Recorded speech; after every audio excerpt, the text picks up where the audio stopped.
Hello, everyone. This is Rebecca Greene for the Whinypaluza podcast, and I am extremely excited because I got my son Max to be on the podcast today, and my lovely husband is joining him. Hi, Seth and Max. Hi, Mom. Hello, I'm lovely husband. I've never been called that before. Max, thank you for doing this. I know that you're humoring me. Max is a very, very busy student, and he's taking time out of his schedule to do this with me. So I appreciate it. And the reason why I have corralled him to do my podcast today is because he is turning 18 in 1 week, and I can't believe it. And you know I'm going to cry at some point tonight. But I want to ask him about turning 18, and I want to say congratulations to Seth and I for raising an almost 18-year-old. Give it up for me Not and Seth. dead. We did it, honey. High five from upstairs. So, Max, how does it feel to be turning 18? Do you feel different, or does this feel like just another birthday? I would say it feels a little different because of all the stuff around it. But as for me and my daily life, not a lot is gonna change. Okay, well, we'll get into that because there is lots that's going to change this year. This What are right, this year, not on What are one day. you most excited about now that, well, he's not an adult for a week, but picture yourself as an 18-year-old. What are you most excited about to be a technical adult? I guess the only thing I've really thought about is the fact that I can vote because I've been in my government class a lot. That's Uh, awesome. yeah. That's awesome. I will tell you, as your mother, I am very excited because I don't have to worry about what time it is anymore because Max is not allowed to drive after 9 o'clock until he turns 18. He's only allowed Oh, I forgot about he's only allowed to drive one person in the car who is not related to him. And it is a challenging rule to follow. So in 1 week, I don't have to look at the clock, right? Yes, I'm excited for that Yeah, too. I'm excited. What is something you've learned about yourself during your teenage years? That's a bit of a loaded question. I probably learned a lot about myself from the ages of 13 to 18. What's going to But help you? What's going to Pick help you as an something. adult? Pick something. one thing that I probably have learned is that I really like the feeling of working and being busy. And like sometimes you'll think that being busy is a bad thing, but I think I kind of need to be busy. Interesting. Oh, I want to know more about that. Why do you need to be busy? I love that. Well, when I'm not doing stuff and my brain isn't as active as normal, I kind of get in a slog. And I think that slog is enjoyable for a little while, but it's not good for an extended period of time. And I think there's a sort of value to being busy. Yeah. I being bored and lazy gets old. Hmm, Yeah. I think that this family likes to feel productive. I agree. Yes, yes. When I join the PTA and take on a role, Max will say to me, "Mom, you love homework." That's an excellent point. Maybe it's genetic. Well, I think that you and I are very hard workers, and I think our kids are too. Yes, for absolutely. What is one piece of advice that you would give to younger teens about growing up? Hmm, I would say outside of the cliche, enjoy it and do what you like. I would say that you don't need to feel as pressured as you do around your teenage years. Your teenage years can feel like there's always pressure to do certain things and you have to get all this done. But I think you should just, yeah, do what you like and just experience being you. Yeah, less pressure, Mhm. less pressure. I think you should tell your sisters that. What is a childhood memory that has stuck with you and shaped you? Um, hmm. Well, what immediately came back to me was the Naval West playground, and I just thought of like how I made a bunch of friends there, and how those friends still impact me today, and all those like cool times that I had. Oh, I loved those days. The playground posse. The playground. Who are you thinking of on the playground? Can you give me one example? Like John. John. Yep. We haven't seen John in forever. Hmm. What is a fun or silly goal that you've set for yourself now that you're 18? Well, I've got a lot of fun and silly goals, as you know. Why don't you And share, why don't you not be shy and share one of them? um, well, one of my most well-known silly goals is that my friends and I really like Spider-Man, and so one of my life goals is to create functioning Spider-Man webs. Oh my God. I told him he's not allowed to be Spider-Man. You're not allowed to like what is it called? Jump off a Swing from building. buildings. You're not, I don't care how good the web is that you create one day. Max is obsessed with Spider-Man. And I love that he loves Spider-Man. But even if you create the strongest web in the world, I forbid you from jumping from building to building. You're never allowed to try that. I don't know, Mom. Oh God. What are you nervous about as you step into adulthood? Well, obviously, there's the like uncertainty of my future and all that, and how it's a big transformation for me. But I'd say I'm most nervous about getting done what I want to get done, just in my life in general. You know you can do it, right? I know I can. Um, I'll just have to figure it out. I hope you have as much faith in you as we do. That stuff stuck to me. Sorry, it's bothering me.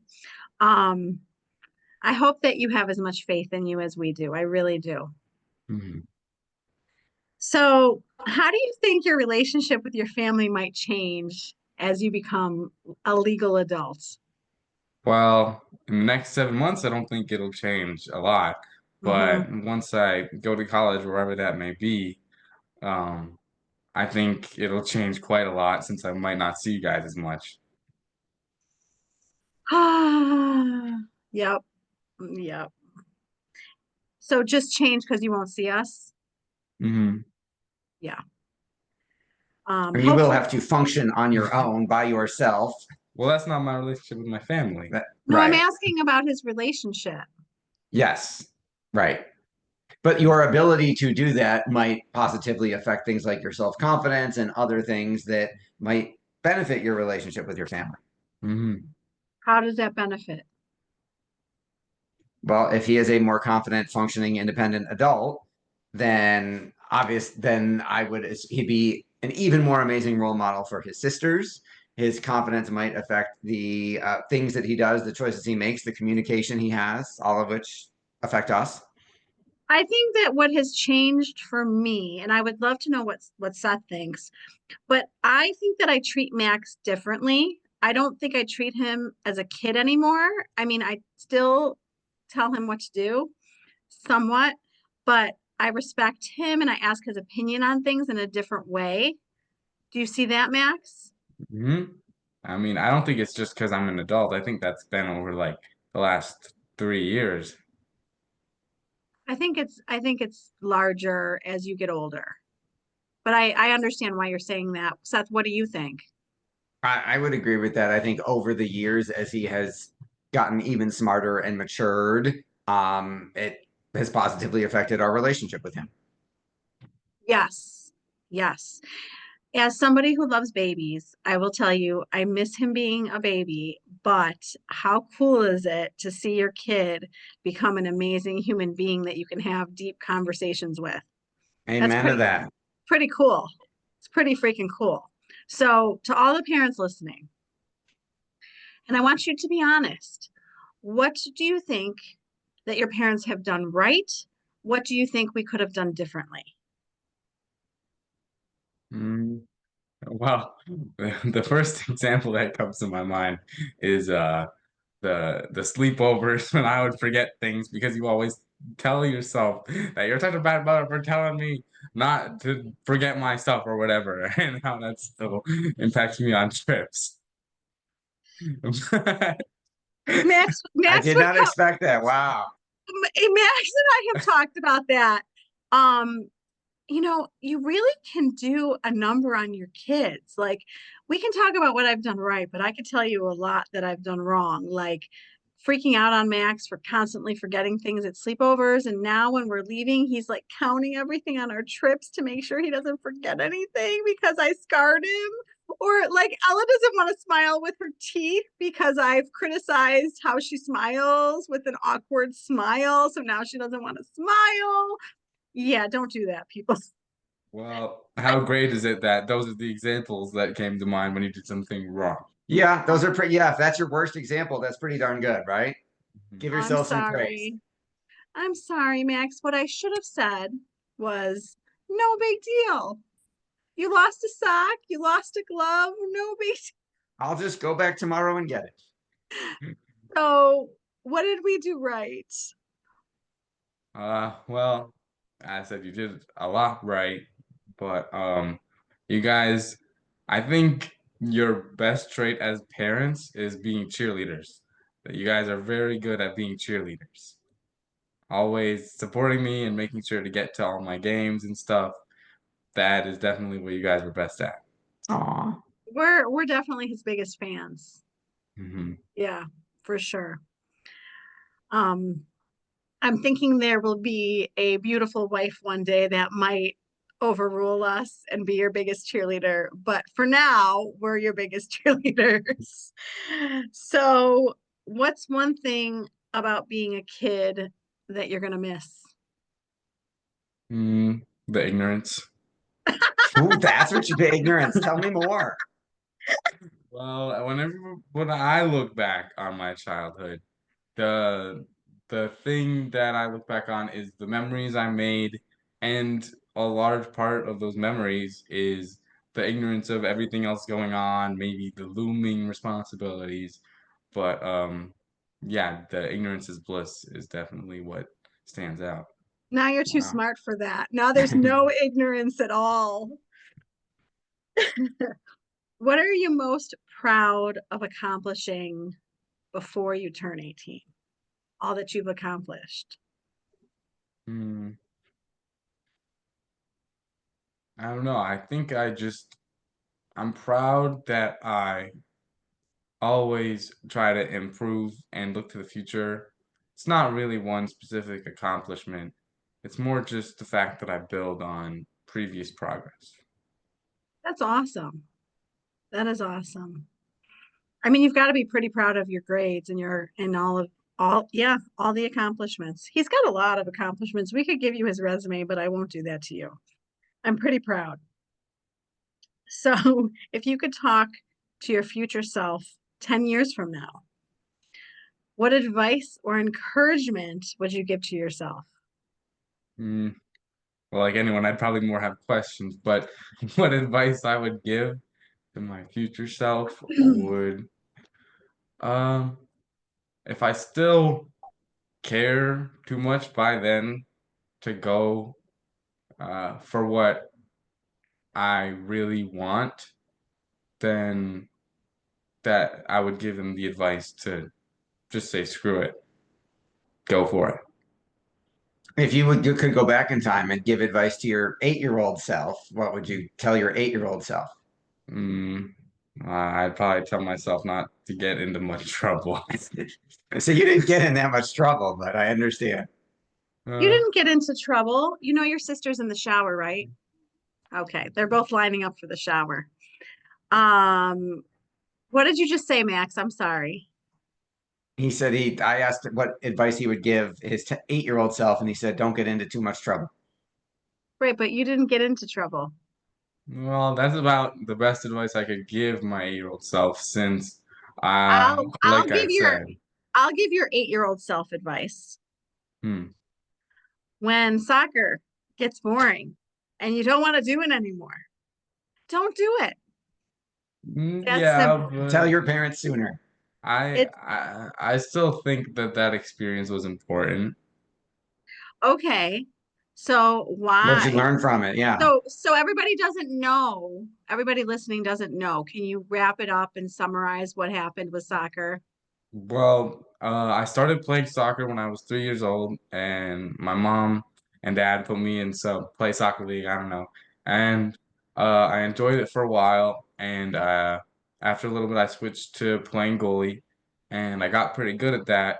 So I started playing on travel teams and state teams, and what I found was that I didn't really like the people I was playing with, and I found the game boring after a little bit. And so I decided to quit after 12 years. And it was a really hard decision. He felt so bad because he felt like he was letting us down. Because we had put so much into his goalie training and all of that. And Max really wanted to do football and he really wanted to try football. And I kept saying no. Seth and I kept saying no. And I was worried about his brain and playing football. And do you wish that you had started playing football in like seventh grade? No, no, I think that sticking with something for so long showed me that having a lot of experience and you can get better by practicing. And like I said, the experience of putting a lot into one thing and then realizing when it's time to step away that there's a lot of value in that. Yeah, excellent lessons for all of us. I learned a lot too. What about you, Seth? Amen to that. Yes, I would say to all the parents listening, pay attention. Even if your child is the best person at gymnastics in the world, if they're telling you they would rather play football, let them try it. Let them try things. So, what do you hope this next chapter of life will look like? Well, I hope I continue to do what I'm doing. I go to college. I work hard, try to get good grades, and take advantage of the opportunities that I have, really. That's that's my number one goal for the next chapter. The next chapter is really exciting. I'm really excited for you. As you wait to hear from colleges, the admissions are rolling in. What is your advice to students about the application process? Mm, well, for current seniors, it would be to mostly sit back and relax because there's not a ton you can do at the moment. But for upcoming seniors, it would be to just at least take the chance because crazier things happen than you think. So apply to your dream school, apply different places, and just see what happens. Yes. And I do think that you should apply to your dream school, and I do think that you should have lots of safety schools. Can you tell them what safety schools are? Schools that are below the stats that you have, like your SAT score, you would be above their average SAT score. Yeah. Why do you think you are so successful? Well, I wouldn't say I'm so successful, but uh, Would he like to give, would you like me to fight that with some stats? no, that's okay. But if I had to answer that question, it would probably be that while it is important to celebrate your successes, I just go from one thing to the next, take it one thing at a time, the best I can, and just keep moving forward. Why do you think he's so successful, Seth? I think relentless persistence, refusal to give up, and a desire to constantly improve and a work ethic that makes him, it's funny. I sent him, he has gotten into various things over the years. And we might start it, especially when he was younger, we might start a video game together or a thing together. And I'll go to work the next day and I come home a week later and he's light years beyond me and I don't have a prayer of keeping up with him anymore because he went through all the tutorials, he practiced them over and over and over again and got really, really good. And I played once. Great example. Max is very stubborn and persistent, and it's not always an easy thing to parent, but I have such admiration for it, and I know that it makes him successful, so I have a lot of tolerance for it. Right? Like I'll tell him to do something and he'll say, "No, I'm not going to do that." And I'm like, now that he's turning 18, Yeah, but I'll tell you why I'm not going to do that. He might present you with a PowerPoint about why he's not going to do that. Stubborn and persistent, but very kind in his approach. So if you look into the future, where do you see yourself at 25 years old? At 25 years old, probably in grad school, hopefully getting my PhD in bioinformatics or machine learning or whatever I choose, and just chugging along. So when you go to college until you're 21, and then how long is graduate school? Depends. Okay. PhDs are like 2 to 6 years, I think. Okay. I didn't know. So he might still be in school when he's 25. We shall see. He has some dreams he wants to accomplish. What is the career goal At the moment? today? To be a professor at a school in Boston, hopefully. And teach what? And do research in what? To teach, well, a number of things, but just generally comp bio and to also research comp bio. Awesome. Seth, what other questions do you have? I think you had some really good questions in there. I think you did a great job. I don't have any. Anything else, Max, that I didn't ask you that you think would be helpful to people? Mm-hmm. I couldn't be more proud of you. I am not only like so over the moon proud of you. I'm going to be really honest here and tell you that I'm really proud of your dad and I because we raised you. We get some credit. And I'm pretty proud of our accomplishment because when you raise a successful 18-year-old, that's like huge. And then like the next goal would be to see a successful adult, like that we raised a successful adult. So thank you for being our child. Thank you for being And my parents. thank you for being so awesome and happy almost birthday. And thank you for doing this with me. And this is Rebecca Greene, and I want to remind everyone to spend every day laughing, learning, and loving. And I can't believe I didn't cry. I did a good job.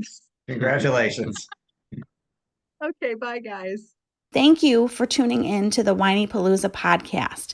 If you like what you heard, please be sure to subscribe so you never miss an episode. While you are there, leave a review. I love to hear your feedback. Thank you so much for listening. Until next time.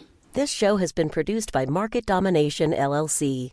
To discover how you can have your own show completely done for you and turn it into a real published book and become the authority in your marketplace, go to www.marketdominationllc.com/podcast offer. 49 faces looked to him in triumph. Over the last 12 months, they had each taken turns and promoted his business for a week at a time, driving over $987,342 in revenue. What if you had a network of 50 centers of influence who promoted your business every week for a year? Grab your copy of the #1 Amazon best-selling book, The Ultimate Guide to Growing Your Business with a Podcast, at 33% off the Amazon price by going to ultimatepodcastbook.com. Again, that website for 33% off the Amazon price is ultimatepodcastbook.com.